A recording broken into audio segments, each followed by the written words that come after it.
Hoje eu vou falar sobre, na verdade eu dividi essa parte de Moisés também em duas partes para não estender muito, então vou começar hoje, terminar na quarta que vem, depois a gente vai dando continuidade. A rejeição de Moisés. Atos capítulo 7, versículo 17, como aí o texto é um pouco longo, deixa aberto, eu vou lendo com vocês na medida que nós fomos passando aí pelas partes que eu falarei aqui. Mas antes, olha para cá. O contexto aqui é fundamental que eu e você venhamos a entender e a lembrar. E o que estava acontecendo? Estevão estava sendo acusado de blasfêmia. E blasfêmia era um pecado punido com morte.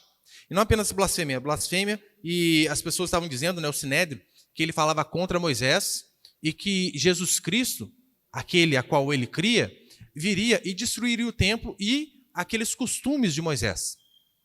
E então no versículo 1 que nós lemos a semana passada, lê comigo só o versículo 1, depois a gente vai para o 17. Vai dizer assim: então o sumo sacerdote perguntou, isto é verdade? Isto o quê? Sobre essa acusação de que Jesus Cristo viria, destruiria o templo e acabaria com os costumes ali de Moisés. E então ele começa a sua defesa fazendo uma linha temporal de toda a história do povo hebreu. Se você ler aqui, apenas Atos capítulo 7, do versículo 1 até o 60, você vai ter um resumidão de tudo aquilo que é a história do povo hebreu. Hoje, a gente vai ler uma parte do resumo da história de Moisés, assim como na semana passada. Lembra? O livro de Gênesis foi todo resumido, ali em 16 versículos, e aqui ele continua.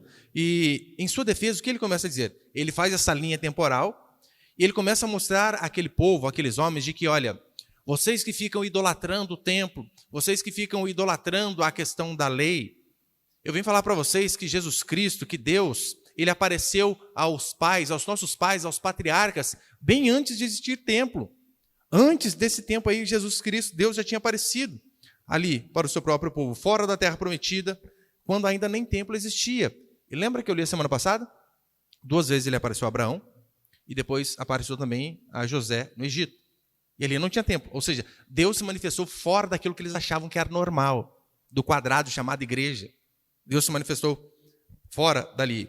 E Deus tinha feito uma aliança com o seu povo 430 anos antes da lei de Moisés. Ou seja, aquela lei a qual eles se orgulhavam, Estevão estava dizendo, Deus já tinha uma aliança muito antes nossos pais receberem a lei. Então, não fiquem idolatrando esse tipo de coisa. E quando eu digo, e ele veio dizer, olha, o templo e a lei, eles são passageiros. Passageiros em que sentido? Eu expliquei, não a lei moral. A lei moral, ela permanece. Assim como existia antes da lei, assim existe hoje, depois de Jesus Cristo, e sempre vai existir. O que Estevão estava dizendo que tinha passado, era toda aquela lei cerimonial, aqueles costumes civis voltados ao povo hebreu ali, já não existia mais. Então, ao contar a história dos patriarcas, Estevão ele vai mostrar que José foi rejeitado pelos seus próprios irmãos, lembra? Não foram os de fora que rejeitaram José, foram os de dentro, os seus próprios irmãos. E aqui, com esse exemplo de José, ele na verdade vai estabelecer um padrão em que sentido? Ele vai começar a mostrar aqui que todos aqueles que Deus levantou e enviou para mostrar a verdade para vocês, vocês deram um jeito de rejeitar. A história do povo de Israel é uma história de incredulidade, de dureza de coração. E ele faz o quê? Ele pega toda a lei para mostrar. Está vendo? Vocês estão julgando, eu de descumprir a lei, mas vocês são os desobedientes. Vocês não deram ouvidos. Sempre que Deus se levantava, é José, aqui ele vai estar Moisés, e vai estar os profetas, vocês sempre rejeitaram. Assim vocês fizeram com Jesus Cristo, e assim estavam fazendo também com o próprio Estevão. Estevão estava fazendo ali a sua defesa, e o final os irmãos sabem, é trágico, de fato ele é apedrejado e morto.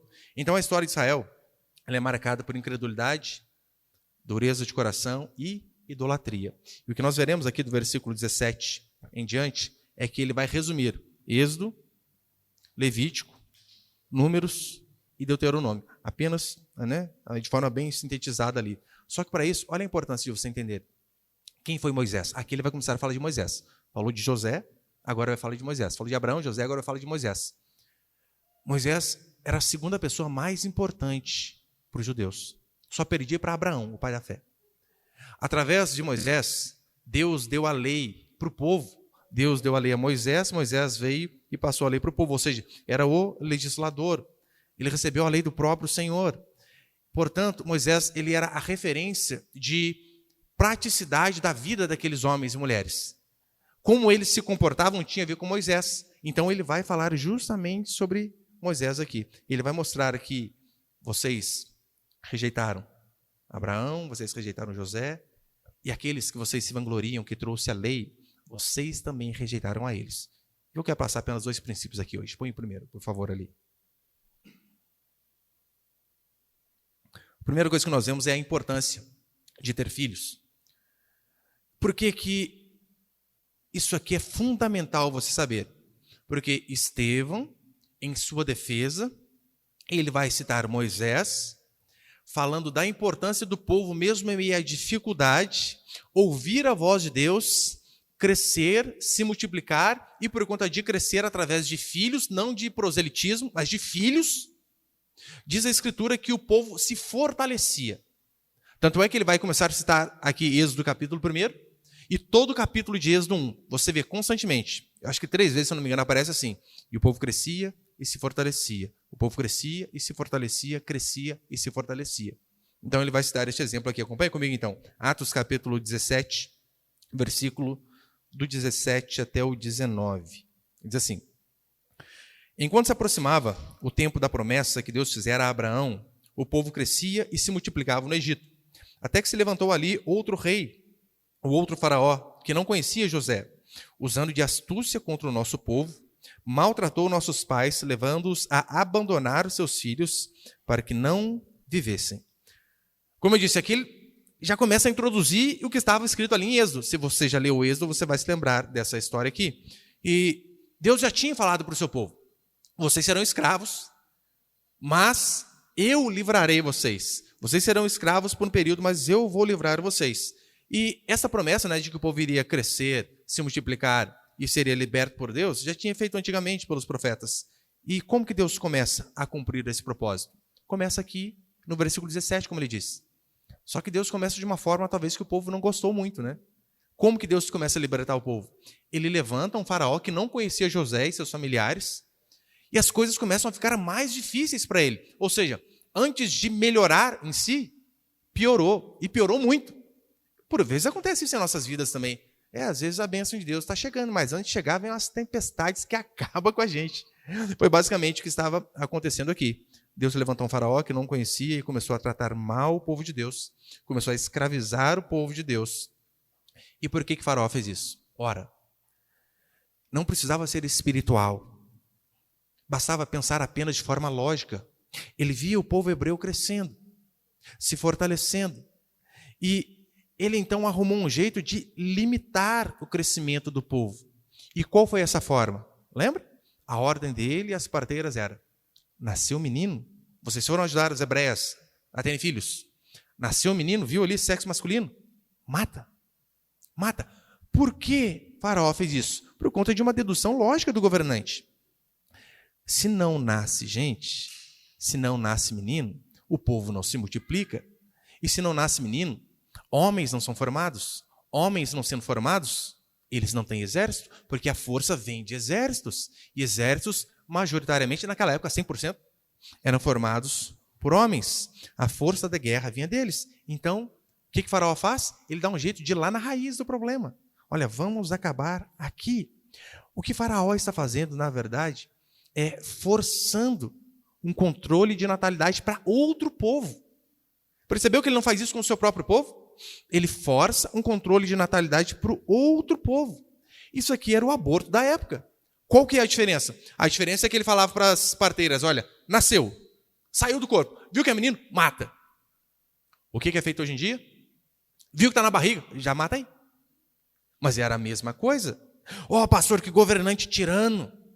Homem enviado por Satanás das trevas. Ainda bem que vivemos em outra época, não é? Será? Será que de fato a nossa época é tão diferente assim? Ou será que o pensamento de muitos de nós, cristãos, fala para nós, igreja, ou será que o pensamento de muitos de nós, cristãos, eles foram moldados de uma forma que nós achamos que pensamentos como de Faraó é normal? E eu posso provar isso para você. Como que isso está infiltrado dentro da igreja. E aqui eu já faço, né, a minha primeira aplicação, porque isso aqui é fundamental. Vocês que nos ouvem aqui sabem, né, a gente fala bastante a respeito de filhos, de ter filhos. E eu fico tão feliz, né, não só apenas quando eu descubro que tem alguma irmã grávida, mas quando... Ontem mesmo conversava com um casal, e a irmã trabalhando, teve filho pequeno agora, e disse, pastor, vou sair de serviço, meu marido que se vira. Na hora, mas quando eu ouço isso, mas me bate um senso de alegria que, ai, que bênção. Só que se você parar para analisar, financeiramente a igreja perde. Olha, a irmã era dizimista, vai parar de trabalhar, não tem mais dízimo dela. Mas eu sei que está fazendo o que é correto. Ora, e se necessário for perder dinheiro para seguir a Cristo, que venhamos a perder, não há problema em relação a isso. Mas é fundamental você saber que, por exemplo, hoje não é necessário que governantes não nos deixem ter filhos. Sabe por quê? Porque os próprios cristãos já fazem isso sem pressão nenhuma do governo. Eles fazem isso instintivamente, por conta de uma cultura que foi passada para eles. E veja se não é verdade. Aquelas famílias cristãs numerosas que víamos antigamente, sumiu. Você via aqueles quadros de família antigos, se você tem vô e vó ainda, né? Você é mais ou menos da minha idade ali, uns 30, 40.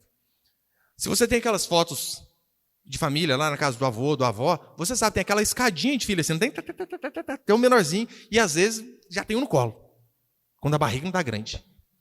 Tem sumido essas famílias aí. Hoje em dia, o povo cristão quer ter um filho. No máximo 2, para aquele ali não ficar sozinho. E alguns têm isso. Isso acontece porque a maioria do povo que está dentro das igrejas, a esmagadora maioria, eles não baseiam as suas vidas na palavra de Deus, mas baseiam suas vidas em conselhos seculares, ímpios e mundanos. Eles não conseguem perceber que o feminismo convenceu muitos cristãos de que filhos não são bênção. A cosmovisão que eles têm de família, de filhos, não é aquela cosmovisão bíblica, aquilo que a Escritura diz, mas simplesmente aquilo que eles ouvem no jornal, aquilo que as pessoas dizem, aquilo que eles foram ensinados na escola, na faculdade, em diversos outros lugares. E eu posso te provar isso, que a maioria dos cristãos tem uma mentalidade extremamente pecaminosa em relação a filhos. Pecaminosa por quê? Porque eu digo, a maioria deles são materialistas. Materialistas, egoístas e incrédulos. Sim, falta de fé. Muitos não têm filho porque não têm fé e porque são egoístas e materialistas. E nós lemos aqui o exemplo de Faraó. São os inimigos. Sempre os inimigos que querem controlar a quantidade de filho que nós temos. Que nós venhamos a ter poucos. Aqui nós vemos o exemplo de Faraó, mas historicamente sempre aconteceu desse jeito. Historicamente sempre aqueles que foram mais poderosos, inimigos, eles queriam determinar quantos filhos as pessoas tinham e não queriam que elas tivessem. George Scala, no seu livro A Multinacional da Morte, ele vai dizer assim: as grandes nações estão tendo poucos filhos e elas sabem que as nações menores não podem ter bastante, porque assim o exército delas fica maior. Veja se não é verdade. Vá lá para a Europa. Não tem filho mais. Não estão tendo. Os muçulmanos estão dominando a Europa por conta de proselitismo, de fazer novos adeptos à fé deles? Não. Filhos. Aos montes. E por conta disso, mesmo não sendo de lá, eles estão ganhando aquele território. Eu vi esses dias, acho que uma marcha de muçulmanos lá, alguma coisa assim. Gente, eram pessoas demais. Porque eles levam mais a sério isso aqui que a Bíblia diz, que filho de fato traz poder, traz força, do que o próprio povo de Deus. Então, não podemos ter essa mentalidade. Pastor, mas não é possível que exista governos opressores que ainda agem dessa maneira. Mas calma aí, eu mostrei para você aqui, Faraó agiu assim. Nós vemos isso a todo lado, de todo lado, à torta direita. É tão certo que enquanto os alemães dominavam os russos ali na Segunda Guerra, um dos idealizadores do Terceiro Reich, um serviçal de Hitler, ele sabendo do poder da propaganda, e olha que não era nem Goebbels, hein? Sabendo do poder da propaganda, olha o que ele disse, põe ali, por favor. Se deve inculcar à população russa, lembrando que os alemães, os nazistas, estavam fazendo isso em relação a outra população. Não para eles. Isso aqui não era para eles, era para outro povo. Se deve inculcar a população russa por todos os meios de propaganda que um grande número de filhos não representa senão uma carga pesada. Há que insistir nos gastos que os filhos ocasionam, nas boas coisas que se poderia ter com o dinheiro que se gasta com eles. A lei não castigará o aborto. Haverá que facilitar a criação de instituições especiais para o aborto. Não é isso que nós vemos constantemente? As pessoas mostrando para nós que filhos são peso. Olha o tanto de dinheiro que é gasto. Você poderia estar investindo em outras coisas. E nós não percebemos e caímos no canto da sereia. E olha que eu não estou nem desenvolvendo a parte teológica, eu estou apenas desenvolvendo a parte histórica, lógica. Pastor, mas hoje nós vivemos momentos difíceis. Vivemos uma época difícil. Isso é verdade? Claro que é. Claro que é uma época difícil que vivemos. Pastor, mas e quem é pobre? Gente, Estevão está citando Moisés e o povo em Êxodo, capítulo 1, e ali no início. O povo não era pobre, o povo era escravo. Muito pior do que ser pobre. Você pode ser pobre, o povo aqui era escravo. Além do mais, a Bíblia diz que filhos são justamente, sabe para quando? Para épocas difíceis. Vai dizer que filhos são uma arma de guerra, justamente na hora que a gente mais precisar, na hora da dificuldade. Salmo 127, versículo 5, o salmista vai dizer assim: feliz o homem que enche deles, dos filhos, a sua aljava. Não será envergonhado quando pleitear com os inimigos à porta. Ou seja, quando os inimigos vierem à porta para acabar com vocês, aqueles que tiveram bastante filhos, esses aí serão os fortes. E como eu falei, se você acha que hoje é difícil, gente, imagina na época da mãe de Moisés. Aquilo ali que era dificuldade. Pastor, mas aqui a questão financeira às vezes atrapalha muito. Como eu falei, você pode ganhar pouco. O povo ali não ganhava nada. Às vezes nem comida direito. O povo era escravo. E o mais importante, se nós acreditamos de fato que é Deus quem nos ordena a ter filhos, por que não iríamos crer que Ele vai suprir todas as necessidades de nossas crianças? Não estou dizendo desejo. Desejo é uma coisa, necessidade é outra. Contrafilé, desejo. Você não precisa de contrafilé para viver, por mais que seja bom. Mas você precisa de arroz e feijão para se sustentar. Ora, isso é Deus quem ordena, por que não iríamos crer que Ele vai suprir? Salmo 37, versículo 25, vai dizer assim: fui moço e já agora sou velho, porém jamais vi o justo desamparado, nem a sua descendência mendigar o pão. Jamais.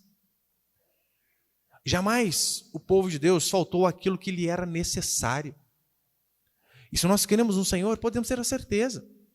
Ainda que a nossa comida seja como o povo no deserto, né? Maná, maná e maná. Café da manhã, maná. Almoço, maná de novo. Janta, mais um pouquinho de maná. Mas o povo teve. Por isso não reclame se a sua vida está lá. Arroz. Mistura. Bolinho de arroz. Sobremesa. Arroz doce. Deus está suprindo. Deus está cuidando de nós. A teoria malthusiana dizia que com o crescimento da população em ritmo acelerado, e a oferta, no caso ali, né, de alimentos, não seria o suficiente e, consequentemente, resultaria em grande fome. Ora, porque mais pessoas vivendo no mundo, mais bocas para comer, mais fome o povo teria. E não teria alimento suficiente para suprir aquilo que a sociedade precisava. E, historicamente, com o tempo, isso foi provado que é mentira. Por quê? Quanto mais as populações cresciam, mais prósperas as nações ficavam. Ora, porque é assim que funciona.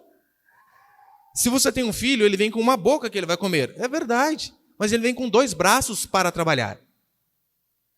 É um cérebro a mais pensando. Só que as pessoas não pensam dessa forma. O aumento da produtividade aumenta com o aumento da população. Em relação à família, é a mesma coisa. Olha, eu louvo a Deus aqui, porque eu vejo um monte de exemplo aqui na igreja. Na igreja mesmo, né? Está lá, a empresa do meu primo. 2 filhos que no começo, quando é pequeno, é só prejuízo, só come. Apesar que continua comendo muito, né? As meninas ali. Mas aí você vê quando começa a crescer, tem retorno. Daí está na empresa dele lá. Vira e mexe, precisa de gente para trabalhar, e gente fala que vai e não vai, marca e desmarca. Mas os dois ali não tem como furar. Vai trabalhar. E sempre tem mão de obra. E são aqueles que um dia vão herdar aquilo que o pai e a mãe estão construindo. O irmão de volta comentava comigo esses dias que ele está levando o filho dele para trabalhar com ele na obra. Menino pequeno. Mas ele mostrou um videozinho lá sentando piso que nem os marmanjos, senta igual.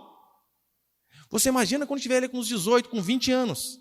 Depois de 10 anos de obra. Vai levar o serviço do pai, gente. Além do mais, você sabe, né? As pessoas que precisam de funcionário aqui, pedreiro, palhaço, qualquer um. A reclamação da maioria deles é: eu não acho gente de confiança. Eu deixo lá, mas eu não consigo confiar na pessoa. Ora, se você tem filho, você coloca um filho cuidando aqui, outro ali, outro cuidando de lá, resolve o problema. O Thomas já tem um herdeiro lá para a oficina já, né, Thomas? É assim que funciona. Só que as pessoas não veem dessa forma. Por quê? Incredulidade, materialismo, que na verdade é crueldade, só que vem por trás ali, né, de uma roupinha recatada de prudência. Não podemos ter filhos porque precisamos ser prudentes. Os tempos são difíceis. A pobreza jamais veio das crianças. Jamais. O que a Escritura diz é que das crianças é o reino. Das crianças é o reino. A pobreza, ela vem da preguiça. A pobreza, ela vem do socialismo. A pobreza, ela vem do materialismo. Mas jamais vem das crianças. Deus, por vezes, quando quis trazer salvação ao povo, veio através de crianças. Este é o exemplo de Moisés que Estevão está dando aqui. E veja, Deus enviou o seu filho, Jesus Cristo, a uma família pobre. Pobre. Por que, pastor? Pobre, você sabe, por conta da oferta que José e Maria levaram quando foram apresentar Jesus no templo. Era oferta de gente quebrada, de gente pobre. Eles não levaram cordeiro, não, novilho. Levaram oferta de família pobre. Mas Deus preferiu dar o seu filho para uma família pobre, mas temente a Deus, para que assim nós pudéssemos ser salvos. E a mesma coisa acontece com aquilo que Estevão está citando. Foi o bebê Moisés, nascido numa época dificílima, que Deus usou para que o seu povo fosse salvo.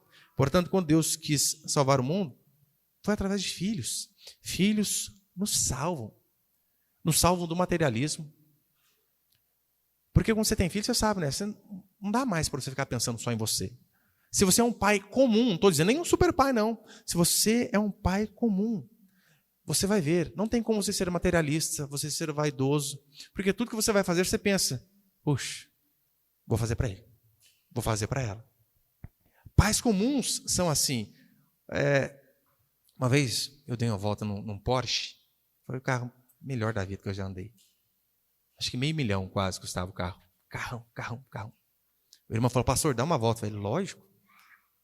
Só no Need for Speed que eu dirigi esse carro aí, vai deixar eu dirigir agora? Daqui.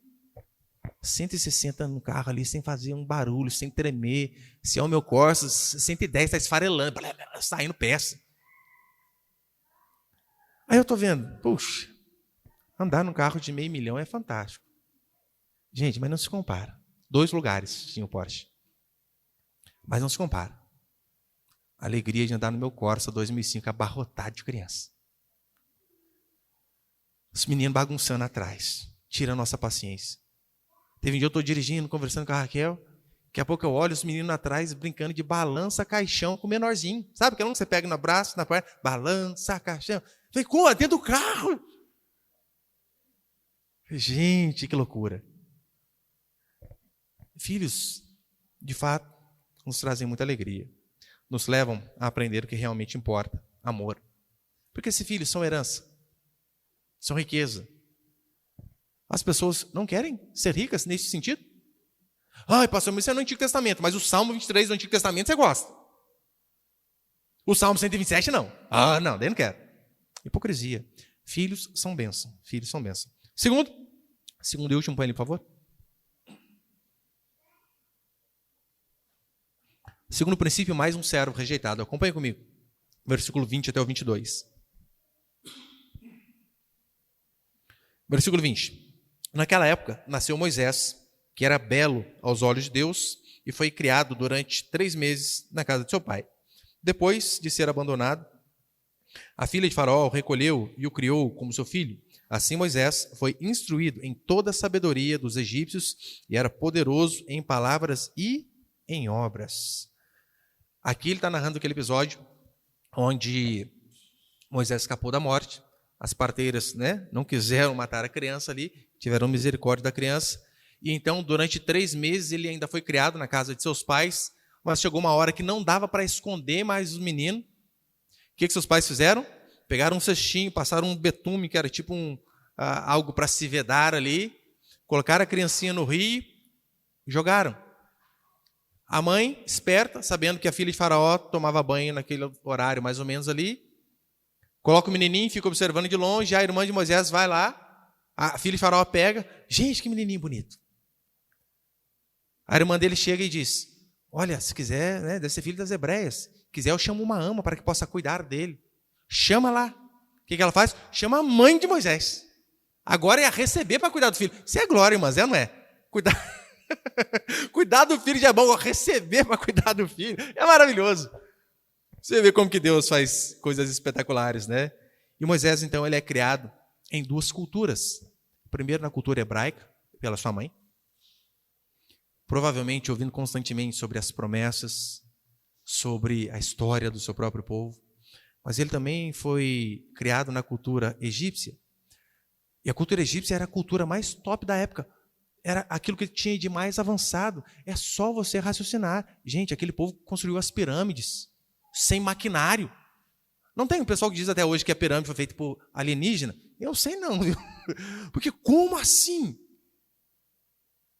Eu vi um vídeo ontem, eu estava estudando sobre esse assunto. 3 máquinas, tipo empilhadeira bem grande. Eles colocaram embaixo de um bloco da pirâmide assim, para tentar erguer. Capotou as 3 máquinas. E como assim? Eles montaram aquilo lá? Sem maquinário. Força humana. A tecnologia de ponta é só olhar. Basicamente, 3.000 anos antes de Cristo, era muita tecnologia. E não apenas essa tecnologia.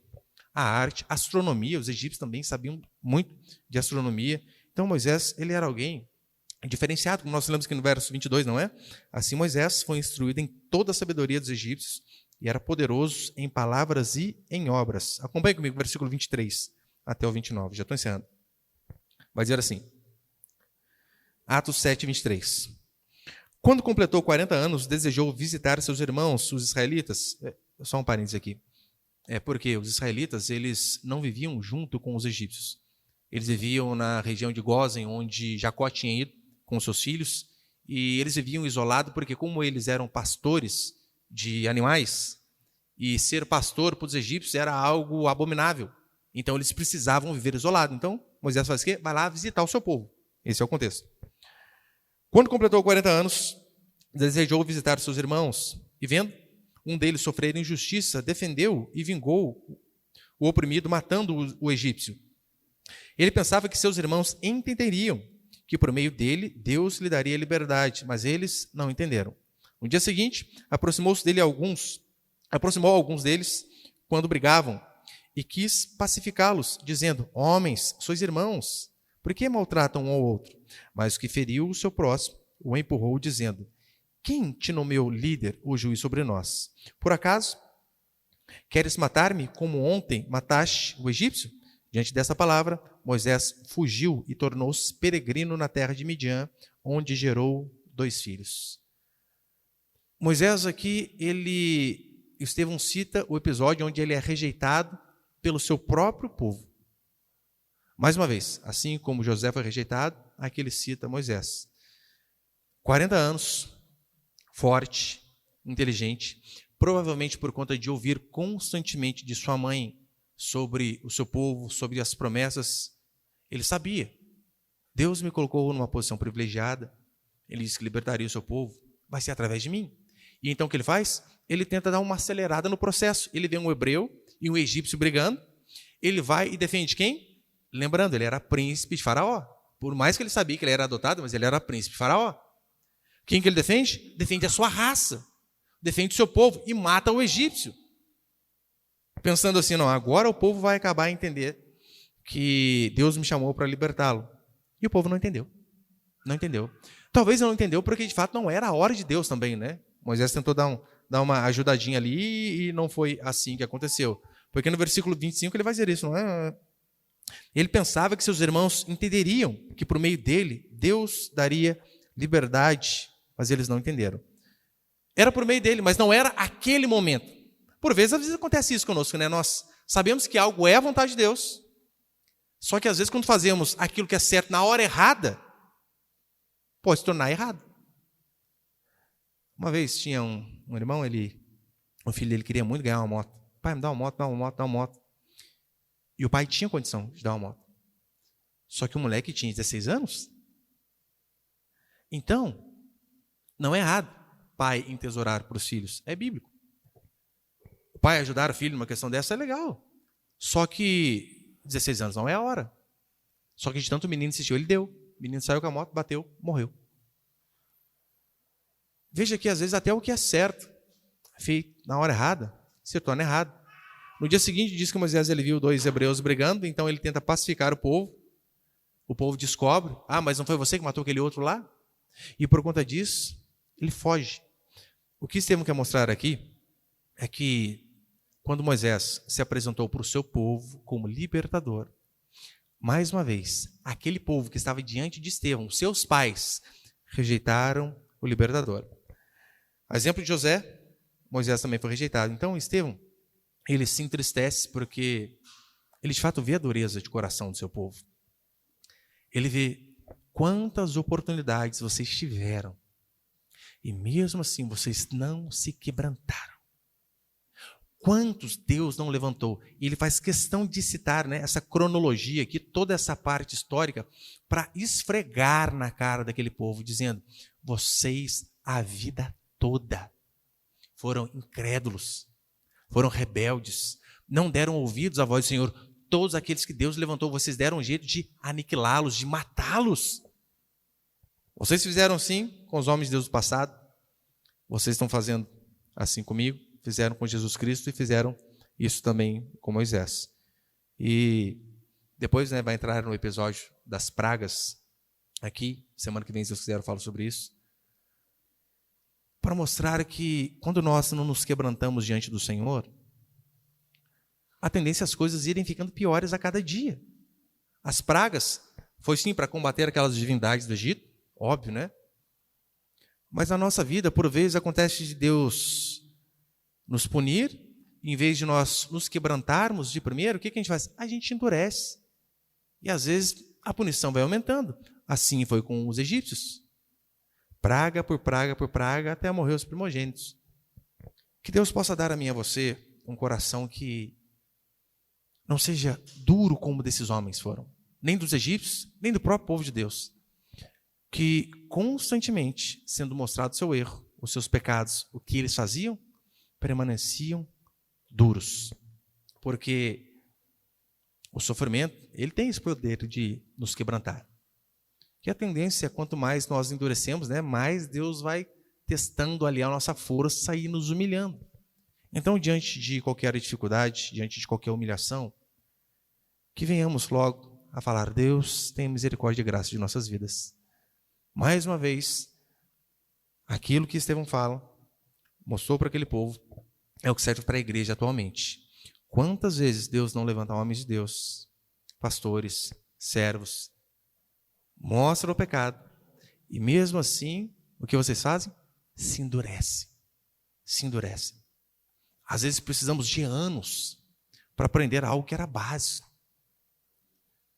Que tenhamos esse coração humilde, que não sejamos como esses homens, que em vez de se quebrantar diante daquilo que Deus ordenava que fosse falado, esses homens preferiam matar, aniquilar aquela voz que estava falando seus próprios pecados. Porque toda vez que o nosso pecado é confrontado, não é para nos humilhar.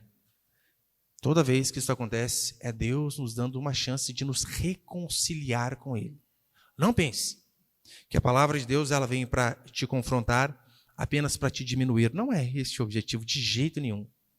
Toda vez que somos confrontados, é Deus nos dando mais uma oportunidade para que venhamos a nos humilhar e fazer aquilo que é correto. Eu lembro, para encerrar, quantas vezes, quando eu fui para a igreja no comecinho, e eu morava com a minha esposa, não era esposa ainda, tínhamos filhos já e tínhamos uma vida normal. de casado sem ser casado. E toda vez eu ouvi o pastor colocar nessa tecla, né? Bater nessa tecla. Da importância de fazer o que é correto, de não viver no pecado. Toda vez eu saía furioso. Mas eu via que toda vez que eu saía furioso, era prejuízo para mim. Eu não conseguia perceber a graça de Deus jogando na minha cara, assim como Estevão faz com esses homens aqui. Estevão está fazendo, jogando na cara daqueles homens o pecado deles. E eu não percebia que, por vezes, quando Deus fazia assim comigo, era o quê? Era uma oportunidade para que eu pudesse me arrepender. Hoje eu conversava com o irmão e dizia para mim, pastor, não vai dar para eu ir hoje. Irmão, você falta demais. Falta muito. Mas não é para diminuir a pessoa.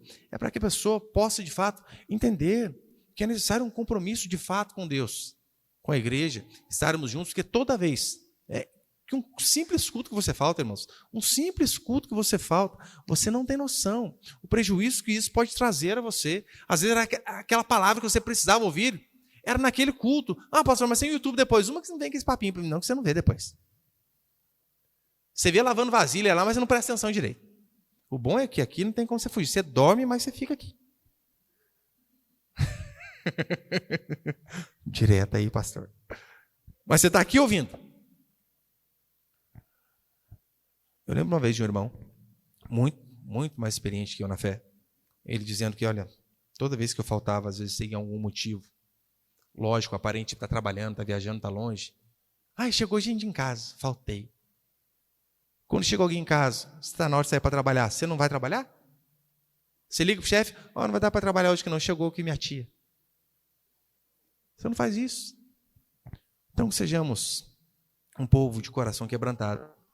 Saibamos que a cada vez que os nossos pecados são confrontados, são oportunidades para que venhamos a nos arrepender e melhorarmos. Amém, meus irmãos? Você pode ficar de pé por um instante, por favor?